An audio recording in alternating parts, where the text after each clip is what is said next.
ছাত্রছাত্রীরা। এটা হচ্ছে লঙ্গাই নদীর বাঁধ ভাঙ্গিয়া যাওয়ার দৃশ্য।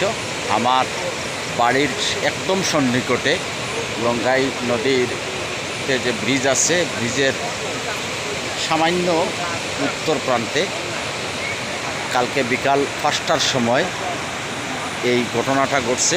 সম্মুখে একটা বিদ্যালয় গৃহ, এটার নাম ছিল শিশু বিকাশ একাডেমি। এই বিদ্যালয় গৃহটা ভাঙ্গিয়া সুরমার করিয়া নদীর জলে বাসাইয়া নিয়ে গেছে। ডেস্ক বেঞ্চ বা বিদ্যালয়ের সামগ্রী জলে বাসিয়া কোন দিক থেকে কোন দিকে গেছে এটা কিন্তু বলা বাহুল্য। ভয়ঙ্কর, অত্যন্ত ভয়ঙ্কর নদীর বাঁধ ভাঙ্গিয়ে দেওয়ার দৃশ্য। এদিকে সম্মুখে বাড়িগুলা সব প্লাবিত, সম্মুখে একটা গ্রাম আছে, গ্রামটাও প্লাবিত। জলের ভীষণ একটা আওয়াজ, তার মধ্যে প্রচুর দর্শক।